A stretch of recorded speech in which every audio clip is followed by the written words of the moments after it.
Welcome friends. Today we will see electrochemistry part 4. In this video we will study about the galvanic cell. This galvanic cell is also called as voltaic cell. When we will see the electrolytic cell, in that case electrical energy is utilized to carry out the chemical reaction. But in case of galvanic or voltaic cell, chemical reactions are carried out and electricity is generated. Okay, that is the difference. Means chemical energy is converted into the electrical energy in case of galvanic or voltaic cell. While in case of electrolytic cell, electrical energy is converted into the chemical energy. Thus, in galvanic or voltaic cells, electricity is generated through the use of spontaneous chemical reaction. Now in this case, as we see here, there are two half cells are there. In the first half cell we will see a different solution. In second half cell we will see the different solution. Now two metal electrodes are dipped into that solution and these are attached to the voltmeter through the help of connecting wire. Now in this case we will see copper electrode is dipped into the copper sulfate solution and zinc electrode is dipped into the zinc sulfate solution. These are the electrodes and these are dipped into its salt solution. Now these two half cells, this one is the first half cell and this one is second half cell. Now these two are connected with a voltmeter externally.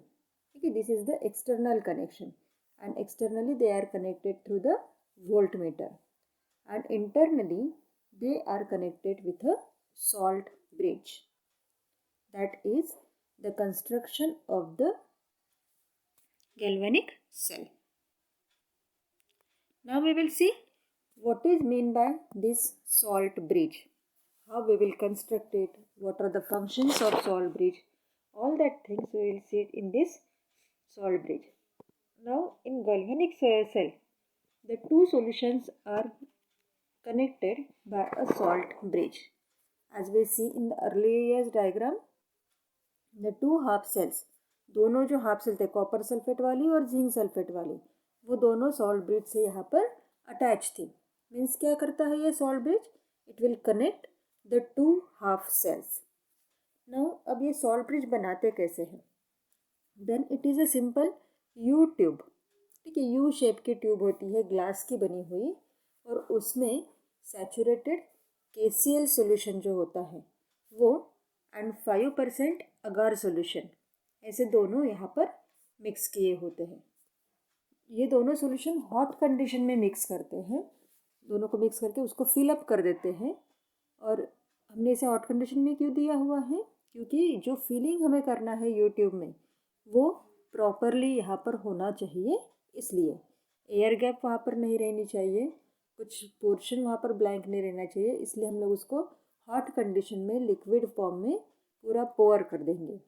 और इसमें अगार हमने add किया हुआ है तो अगार की tendency होती है कि वो लिक्विड स्टेट में रहेगा जब हॉट कंडीशन में है और जैसे ही वो कूल हो जाता है it will comes into the its solid state.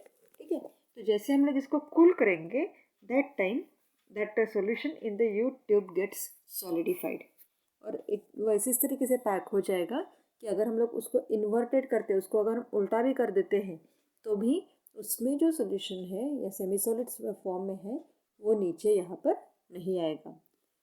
और नेक्स्ट एक इसकी फिर से खासियत ऐसे है कि it does not reacts with the ions of the electrode solution और द इलेक्ट्रोड्स. ठीक है, आयंस के साथ ये अटैक नहीं करेगा, जो भी इसमें से इलेक्ट्रोड्स हैं उसके साथ भी ये रिएक्शन यहाँ पर नहीं करेगा. और जो इलेक्ट्रोलाइट हमने लिया हुआ है इसके साथ भी इसका कोई भी ऐसे आयंस इसमें इसके साथ रिएक्ट नहीं होते हैं इस KCl और अगार अगार जेल के साथ.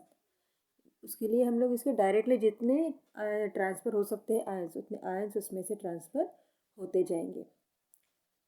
अब जब हमें इस सेल सॉल्ट ब्रिज का यूज़ नहीं है गैल्वेनिक सेल में, तब हम लोग उसे जैसे इस डायग्राम में दिखाया हुआ है उस तरीके से इसको हम लोग डिस्टिल वाटर में स्टोर करके रख देते हैं। ऐसा उल्टा करके ही इन्वर्टेड पोजीशन में ही उसे हम लोगों को डिस्टिल वाटर में पुट करके उसे रख देना है। अब ये सॉल्ट ब्रिज के फंक्शंस क्या है?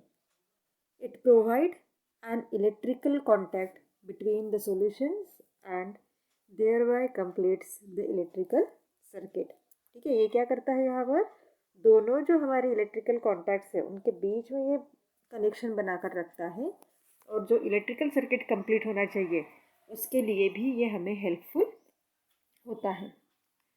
Then it will prevents the mixing of two solution, क्योंकि दोनों सेल यहाँ पर अलग अलग है, उनको बीच में हमने सिर्फ ये सॉल्ट ब्रिज वहाँ पर रख दिया है, तो इसलिए दोनों सॉल्यूशंस का जो मिक्सिंग होता है वो भी यहाँ पर नहीं होता है। Then it maintains the electrical neutrality in both the solution by transfer of ions. ठीक है, इलेक्ट्रॉन का ट्रांसफ़र किससे होगा हमारे इसमें गैल्वेनिक सेल में? It will goes through the voltmeter. ठीक है, और जो आयंस ट्रांसफ़र हो रहे हैं that ions will gets transferred from the salt bridge. दोनों के फंक्शन अलग अलग है, तो ये जो भी यहाँ पर बैलेंस मेंटेन करके रहेंगे, एक इलेक्ट्रॉन अगर वोल्टमीटर से जा रहा है तो एक आयन सॉल्ट ब्रिज के थ्रू उसमें यहाँ पर आते जाता है। तो ये जो कुछ भी बैलेंस यहाँ पर मेंटेन करने, उसकी न्यूट्रलिटी यहाँ पर मेंटेन करनी है, वो हम लोग मेंटेन कर सकते हैं with the help of this salt bridge. That are the functions of this salt bridge. Now formulation और short notation of galvanic cell. अब गैल्वेनिक सेल में हमने देखा कि कॉपर इलेक्ट्रोड हमने डीप किया था कॉपर सल्फेट सॉल्यूशन में, जिंक इलेक्ट्रोड हमने डीप किया था जिंक सल्फेट सॉल्यूशन में। तो इतना सब कुछ लिखने के बजाय हम इसको सिंपल वे में भी लिख सकते हैं, और जब केमिकली हमें उसे लिखना है तो यहाँ पर कुछ नोटेशंस होते हैं, कुछ फार्मूलेज वहाँ पर होते हैं, उसके कुछ रूल्स यहाँ पर IUPAC ने दिए हुए हैं, तो उसके अकॉर्डिंगली ही हमें ये रिएक्शन यहाँ पर लिखनी होती है, क्योंकि उसी की वजह से हमें रिएक्शन किस तरीके से हो रही है, कौन से आयंस यहाँ पर फॉर्म हो रहे हैं, all that things we have to mention in a single step reaction. तो उसके लिए ये नोटेशन, ये फॉर्मुलेशन हमें यहाँ पर दिए हैं। तो इसमें फर्स्ट क्या है, द मेटल इलेक्ट्रोड और inert electrode are denoted by vertical line placed at the end of the formula. क्या दिए हैं यहाँ पर, जो भी यहाँ पर हमारे इलेक्ट्रोड्स हैं वो इलेक्ट्रोड्स हम लोगों ने यहाँ पर वर्टिकल लाइन से, यहाँ पर जो आपको वर्टिकल लाइन दिख रही है, इस वर्टिकल लाइन से वो हम लोग यहाँ पर डिनोट करते हैं। अब यहाँ एनोड जो होता है, this anode is written on the extreme left hand side. जो हमारा यहाँ पर एक्सट्रीम लेफ्ट हैंड साइड है वहाँ पर हमने उस एनोड को लिखते हैं, और राइट हैंड साइड में हमेशा हम लोग कैथोड पर लिखते हैं। अब ये तो सिंपल इलेक्ट्रोड ही है, मेटल इलेक्ट्रोड ही है, बट हम लोग उसको कैसे, किस तरीके से एनोड और कैथोड कह सकते हैं? तो ऑक्सीडेशन और रिडक्शन रिएक्शंस जैसे होते हैं, according to that we will distribute it as anode and cathode. Now the insoluble species of any of the now this internal species जो भी है वो हम लोग इसको इंटरनल पोजीशन पे adjacent to the met, means जो इलेक्ट्रोलाइट हमने यूज़ किया है वो हम लोग उस एक स्टैंडिंग लाइन के बाजू में, जैसे Mg2+ दिया है और Ag+ दिया है, इस तरीके से हम लोग उसे लिख सकते हैं। Then aqueous solution of the ions are placed at the middle of the cell formula. ये दोनों हमने कहाँ पर रखे हुए हैं, यहाँ हमने उसको मिडल में रखा हुआ है। A single vertical line between the two phases indicate the phase boundary। कौन सा इलेक्ट्रोड किस में डीप किया हुआ, किस तरीके से ये बाउंड्री हमने बनाई हुई है, ये है यहाँ पर सिंगल फेज लाइन से हम लोग डिनोट करते हैं। It indicate the direct contact between them. जैसे हमने कॉपर इलेक्ट्रोड डीप किया था कॉपर सल्फेट में, तो हम लोग उसको लिखेंगे Cu सिंगल लाइन CuSO4, इस तरीके से उसे डिनोट करते हैं। A double vertical line between the two solutions indicate that they are connected by a salt bridge. ये जो डबल पैरेलल लाइन यहाँ पर हमें दिख रही है, ये क्या डिनोट करती है कि this one is the magnesium का जो है, this one is a single half cell, और ये जो है this one is another half cell. और इन दोनों हाफ सेल को कनेक्ट करने का काम जो सॉल्ट ब्रिज के थ्रू होता है वो हम लोग इंडिकेट करते हैं with the help of two vertical line. The additional information such as concentration of solution and gas pressure is also given। ठीक है, यहाँ पर आपको 1 मोलर दिख रहा है, उसके स्टेट्स हमें दिखते हैं। ये सब क्या है, वो जो कुछ भी एडिशनल इंफॉर्मेशन है वो हमें यहाँ पर पता चलती है। A single half cell is written in the order aqueous solution of ions first and then the solid electrode। जैसे यहाँ पर zinc 2 + 1 molar gives us Zn solid।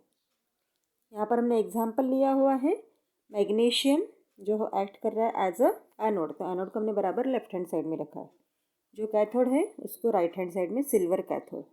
और ये दोनों सेल्स जो है उसमें Mg2+ आयंस है एंड Ag+ आयंस है। That's why we are replacing this और representing this cell reaction in this way.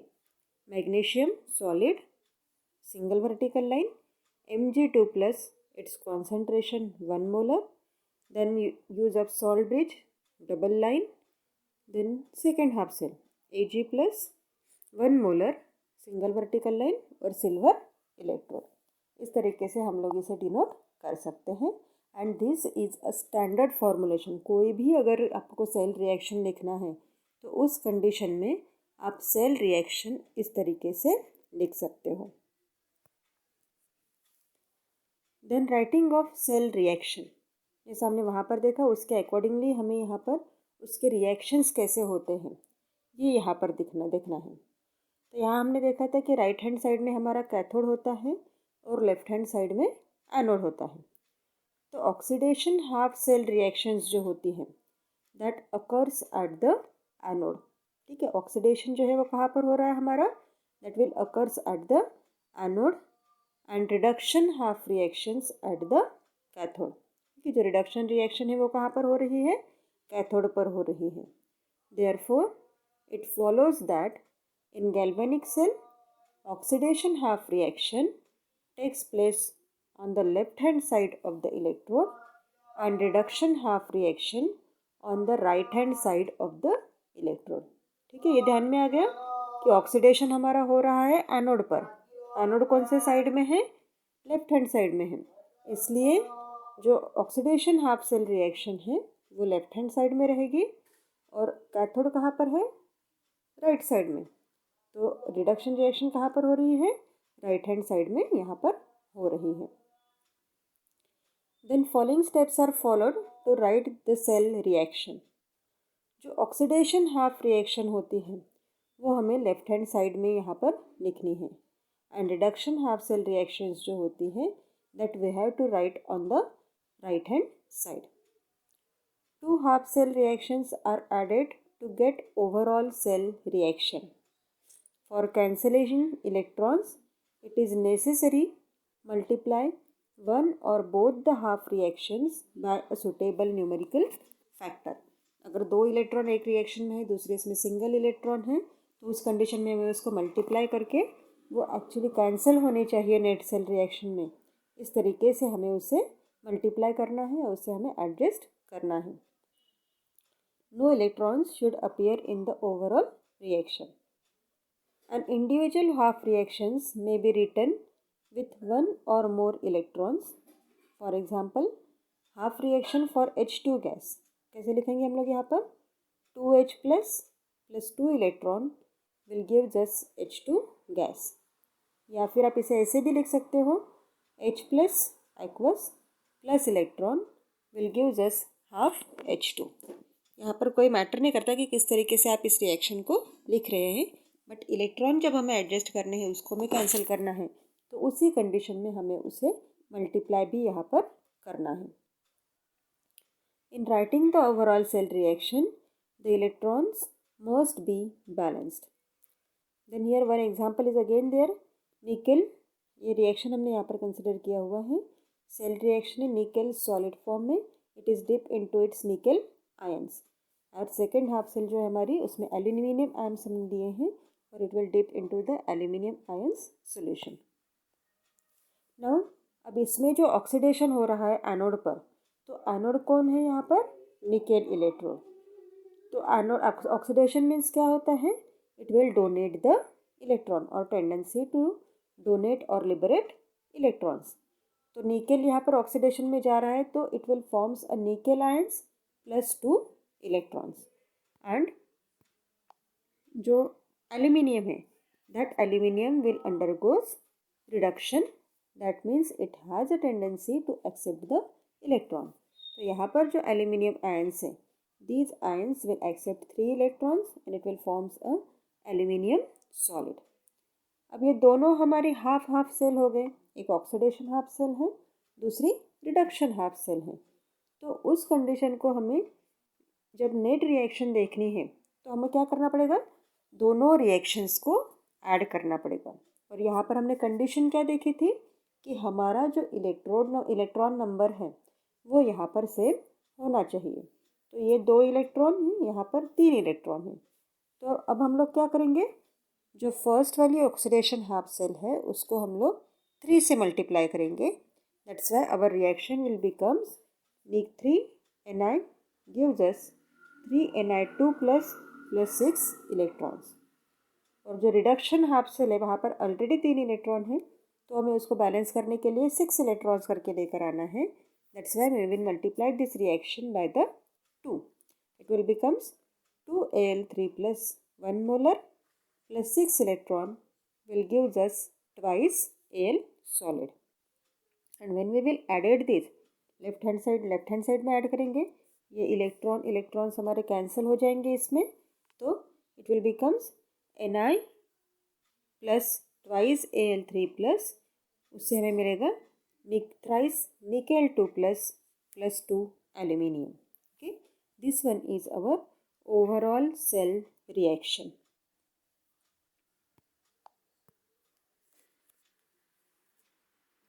Now we will see electrode potential and cell potential. अब यहाँ पर जब हम लोग देखते हैं what is mean by potential, तो पोटेंशियल क्या होता है?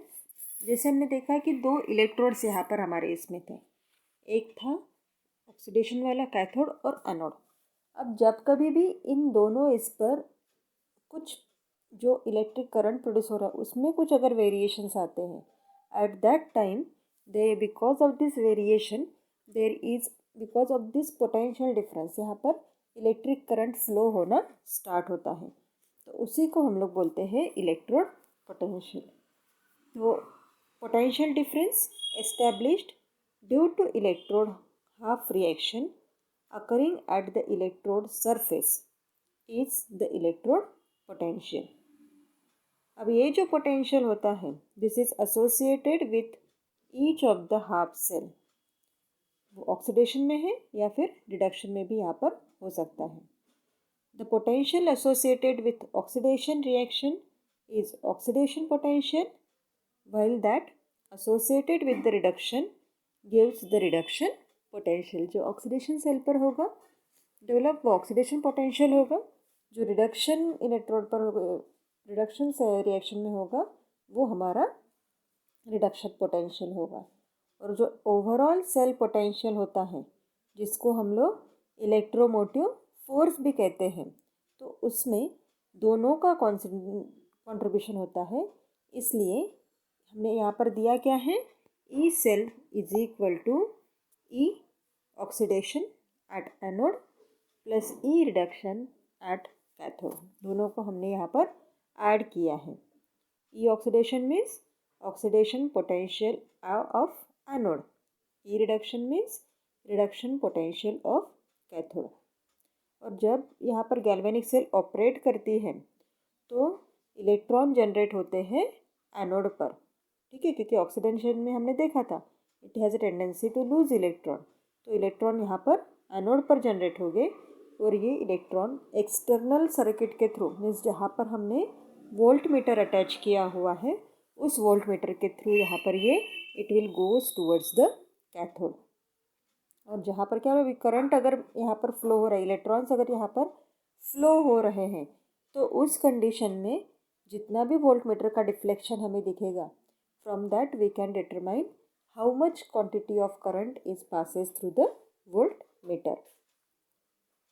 The cell potential is the force that pushes electron away from anode and pulls them towards cathode where they are consumed। ठीक है, ये सेल पोटेंशियल वही होता है कि एक की टेंडेंसी क्या है एनोड की, it will pushes the electron, वो इलेक्ट्रॉन को दूर ढकेलता है। बट कैथोड की टेंडेंसी क्या होती है, it will accept the electrons. Then दोनों का यहाँ पर पोटेंशियल सेम होता है, but only there is a difference between the sign. Means जो एक्सेप्ट करता है उसका साइन अलग होगा, जो डोनेट करता है उसका साइन अलग होगा, बट उसकी वैल्यू जो होती है वो यहाँ पर सेम होती है। The oxidation potential is the reverse of reduction potential. जैसे रिडक्शन पोटेंशियल हमने जिंक का देखा हुआ है, दैट इज -0.76 वोल्ट्स, तो उसका ऑक्सीडेशन पोटेंशियल यहाँ पर कितना होगा, तो it is 0.76। Means there is only difference between the sign. एक में पॉजिटिव है, जो रिडक्शन हो रहा है वो पॉजिटिव नेगेटिव है, और जिस पर ऑक्सीडेशन हो रहा है वो यहाँ पर पॉजिटिव होता है। Then there are certain definitions of standard potential. First is standard oxidation potential. The potential for oxidation half reaction that occurs at the electrode when all substances involved are in the standard state is called standard oxidation cell। ठीक है, oxidation reaction यहाँ पर हो रही है, but उसमें जो substances हमने यूज़ किए हैं that are in its standard cell, उसमें जो कुछ भी ऑक्सीडेशन होगा that is called as standard oxidation cell। Same way, standard reduction potential, the electrode potential associated with a reduction half reaction that takes place at the electrode when all the substances involved are in their standard state is called standard reduction potential। Then standard electrode potential. The standard electrode potential is the measure of the tendency of the elements to undergo reduction when all the substances involved are in their standard state। और standard EMF और standard cell potential क्या होता है, the potential of the galvanic cell when all the substances involved in the cell reaction are in standard cell is called as a standard cell potential or standard EMF। Then dependence of cell potential on concentration। किस तरीके से ये cell potential concentration पर depend होता है, क्योंकि हमने कहा था कि जो स्टैंडर्ड पोटेंशियल है that is a concentration dependent. तो किस तरीके से उस पर डिपेंड होता है, ये जो फाइंड आउट किया था वो फाइंड आउट किया था साइंटिस्ट नर्स्ट ने, और इसलिए हम लोग उसको बोलते हैं नर्स्ट इक्वेशन। तो यहाँ पर क्या हुआ है, जो स्टैंडर्ड सेल पोटेंशियल होता है वो हमें बताता है whether the reactants are in their standard state form the product of their standard state spontaneously. जब प्रोडक्ट उसमें बराबर फॉर्म हो गया तो हमें वहाँ से पता चला स्टैंडर्ड स्टेट में है या नहीं है। To predict the spontaneity of reactions for anything other than standard concentration conditions, we need to know how voltage of galvanic cell varies with concentration। कि जो भी यहाँ पर वोल्टेज और गैल्वेनिक सेल है वो किस तरीके से वैरी हो रहा है वो हमें यहाँ पर पता चल जाएगा। For that we are taking the reaction, here small letter में जो अल्फ़ाबेट्स है जैसे small a small b that is the concentration and a b these are the different components। तो we will consider the reaction a plus b gives us c plus d। तो यहाँ पर अब क्या होता है कि ये जो हमें मिला हुआ है तो उससे हमें वोल्टेज किस तरीके से मिलेगा, E cell is equal to E zero cell, Nernst equation हमने यहाँ पर यूज़ किया, E cell is equal to E zero cell RT upon NF ln concentration of C multiplied by concentration of D divided by concentration of A into concentration of B. उसको हम लोग इस तरह से भी लिख सकते हैं, we will just remove that ln by the log. तो it will becomes E cell is equal to E zero cell minus 2.303 RT upon NF log to the base 10 multiplied by concentration of C into concentration of D divided by concentration of A into concentration of B. या concentration of product divided by concentration of reactant, इस तरीके से भी आप उसे लिख सकते हो. Now अब N क्या है यहाँ पर? That is the moles of electrons used in the reaction. कितने इलेक्ट्रॉन्स यहाँ पर यूज किए हैं वो हमें N की वैल्यू यहाँ पर बताती है. F is Faraday, it has a fixed value 96500 Coulomb. T is temperature in Kelvin. R is gas constant, its value is equal to 8.314 joule per Kelvin per mole. Now when we will see this at 25 degrees centigrade, means we will maintain the temperature at 25 degrees centigrade, that time this 2.303 RT upon F, it will becomes 0.0592 volt. Thus our equation will becomes E cell is equal to E zero cell minus 0.0592 divided by N to the log to the base 10 concentration of C, concentration of D divided by concentration of A into concentration of B. ये जो हमारा बन गया यहाँ पर, this is the Nernst equation. Now ये जो हमने यहाँ पर अभी स्टैंडर्ड सॉल्यूशन हम लोग अगर ले रहे हैं, तो first term on the right hand of the Nernst equation represent the standard state electrode chemical reaction. ठीक है, इलेक्ट्रोकेमिकल कंडीशन दिखाती है. जो सेकेंड स्टेट है जिसमें जैसे ई सेल हो गया, देन ई जीरो सेल में क्या होगा? ई जीरो सेल में यहाँ पर क्या हो रहा है? ये जो ई जीरो सेल है उसमें these are in the non-standard cell. Then cell potential equals standard potential if concentration of reactant and product these are equals. Means क्या बन गया यहाँ पर? Concentration of A into is equal to concentration of B is equal to concentration of C is equal to concentration of D, और वो हमने दिया हुआ है 1 मोलर. तो उस कंडीशन में जब हम लोग ये पूरा यहाँ पर सॉल्व करते हैं, that time we will see this E cell is equal to E zero cell. ठीक है, हमें यहाँ पर log 10 जो मिलता है, sorry log to the base 10 of 1, तो वो आता है 0. 0 से जब हम लोग इस फैक्टर को मल्टीप्लाई करते हैं तो पूरा आंसर हमारा बन जाएगा 0. Therefore our equation will becomes E cell is equal to E zero cell minus 0. That time this E cell is equal to E zero cell. Now if a gaseous substance is present in the cell reaction, its concentration term is replaced by the partial pressure of the gas. क्योंकि हम लोग gaseous के components का concentration check नहीं करते हैं, हम लोग वहाँ पर प्रेशर उसका चेक करते हैं. तो उस कंडीशन में हमारा ये इक्वेशन कैसे रहेगा? E cell is equal to E zero cell minus 0.0592 volt divided by N log to the base 10. अब यहाँ पर हम लोग जैसे पर हमने प्रोडक्ट लिखा तो यहाँ पर प्रेशर में हमेशा ऊपर रिएक्टेंट आएगा. Product pressure of the reactant divided by the pressure of the product. इस तरीके से हमें गैशियस मॉलिक्यूल्स के लिए यहाँ पर लिखना है. और ये जो नर्स्ट इक्वेशन है, this Nernst equation can be use to calculate the cell potential and electrode potential. Use करने के लिए भी हम लोग इसे यूज कर सकते हैं. Then calculation of cell potential, किस तरीके से हम लोग सेल पोटेंशियल यूज़ करते हैं, डिटरमाइन कर सकते हैं या कैलकुलेट कर सकते हैं। तो उसके लिए हमने यहाँ पर एक रिएक्शन ली हुई है, cadmium dip into its cadmium ion, and second half cell is copper electrode dip into the copper ion.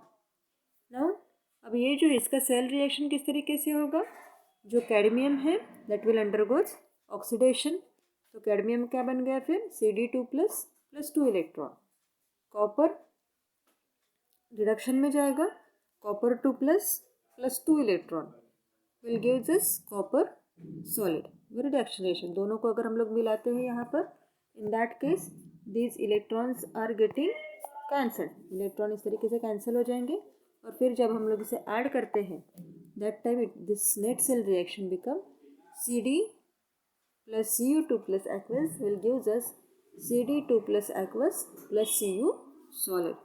This is our overall cell reaction.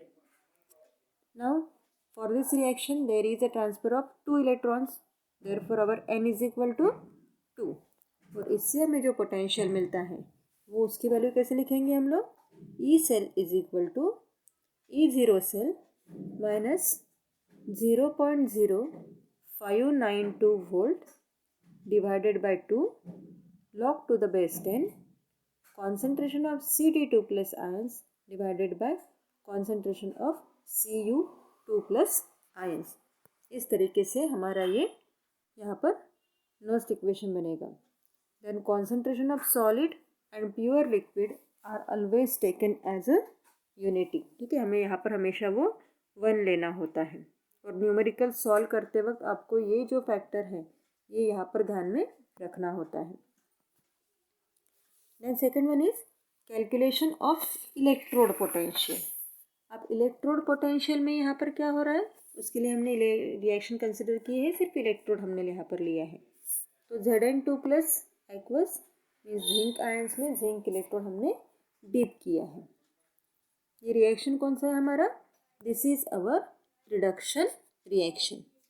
तो उसके लिए हम लोग यहाँ पर रिएक्शन कैसे लिखेंगे, Zn2 plus aqueous plus 2 electrons will gives us zinc solid, and for that if we are applying the Nernst equation then that Nernst equation will become EZn is equal to E0 Zn minus 0.0592 divided by 2 log to the base 10 1 upon Z concentration of Zn2 plus ions, और उसी को rearrange करते हैं, it will becomes EZn plus E0 Zn plus 0.0592 volt divided by 2 log to the base 10 concentration of Zn2 plus ions. इस तरीके से हम लोग इसका सेल पोटेंशियल यहाँ पर डिटरमाइन कर सकते हैं। Then thermodynamics of galvanic cells. अब क्या होता है कि थर्मोडायनेमिक्स जब हम लोग देखते हैं that it is related with the energy, तो गिब्स एनर्जी जो भी होती है सेल रिएक्शन में या सेल पोटेंशियल में वो हमें यहाँ पर देखनी है। अब actually what is mean by this electrical work, तो इलेक्ट्रिकल वर्क क्या होता है, जितने भी अमाउंट में चार्ज यहाँ पर ट्रांसफ़र हुआ या पास्ट हुआ है multiplied by its cell potential, ये इसको हम लोग बोलते हैं that is the electric work. The charge of 1 mole electron is F coulomb. For the cell reaction involves n moles of electron. तो हम लोग इसको कैसे लिखेंगे, charge pass is equal to n into F, और इलेक्ट्रिक वर्क को अगर हमने सेल केस में लिखना है, इलेक्ट्रिक वर्क क्या बन जाएगा फिर हमारा, सेल पोटेंशियल हम लोग लेते हैं ई सेल, तो हमारा इक्वेशन किस तरीके से बन जाएगा, इलेक्ट्रिक वर्क का n into F into E cell.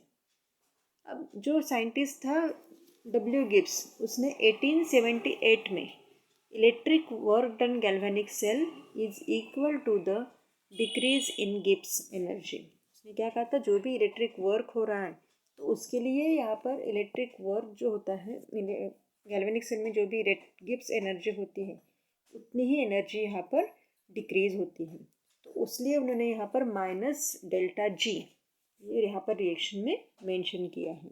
और इससे हमें क्या पता चलता है, electrical energy, electrical work is equal to minus delta G, या minus delta G is equal to N F E cell.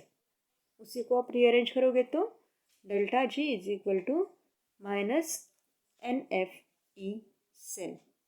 और जब स्टैंडर्ड सेल में हमने स्टेट में हम लोग उसे कंसिडर करते हैं, that time delta G zero is equal to N F E zero cell. अब हमें पता है कि डेल्टा जी ज़ीरो जो है that is the extensive property, और उसकी वैल्यू जो होती है it will depends on the amount of the substance. If the psychometric equations of redox reaction is multiplied by 2, अगर हमने यहाँ पर उसको 2 से डबल किया या उसको मल्टीप्लाई किया 2 से, the amount of substance oxidise and reduced are also doubled, then वही अगर डबल होगा तो डेल्टा जी ज़ीरो भी हमारा डबल बन जाएगा। The moles of electron transfer R also double. But जब हम इसका रेशो लेते हैं दैट टाइम वो रेशो हमारा बन जाता है E zero cell is equal to minus delta G zero divided by N F. उसको अगर डबल करोगे तो भी वो उतना ही रहेगा, ट्रिपल करोगे वो भी उतना ही रहेगा। तो उससे हम लोग क्या कंक्लूड कर सकते हैं कि जो ई ज़ीरो सेल है वो रिमेन्स सेम रहेगा by multiplying the redox reaction by 2। फिर 2 से मल्टीप्लाई करोगे 2, 3 से करोगे तो 3, वो इसमें चेंज नहीं होगा। It means E zero cell is independent of the substance and the intensive property. जो भी उसकी इंटेंसिव प्रॉपर्टी उससे वो यहाँ पर इंडिपेंडेंट होता है। Then next is standard cell potential and equilibrium constant. अब ये जो कुछ भी रिलेशनशिप है, standard Gibbs energy change of cell reaction and standard cell potential, इन दोनों के बीच का रिएक्शन हमें यहाँ किससे मिलता है, delta G zero is equal to N F E zero cell. The relation between standard Gibbs energy change of a chemical reaction and its equilibrium constant is given by thermodynamics। वो यहाँ पर हमारा बनता है G zero is equal to RT ln K। Thus by combining these two equations we are getting here minus NF E zero cell is equal to minus RT ln K। उसके LHS same थे तो हमने यहाँ पर उसके RHS को भी यहाँ पर इक्वल कर दिया, तो उससे हमें ये इक्वेशन यहाँ पर मिलता है। और उसको अगर हम लोग कैलकुलेट करते हैं, in that case we are getting E zero cell is equal to RT by NF ln K। NN को फिर से रिप्लेस करेंगे हम लोग यहाँ पर, तो it will becomes 2.303 RT upon NF log to the base 10 K। Therefore, E cell is equal to 0.0592 N log to the base 10 K at 25 degree centigrade।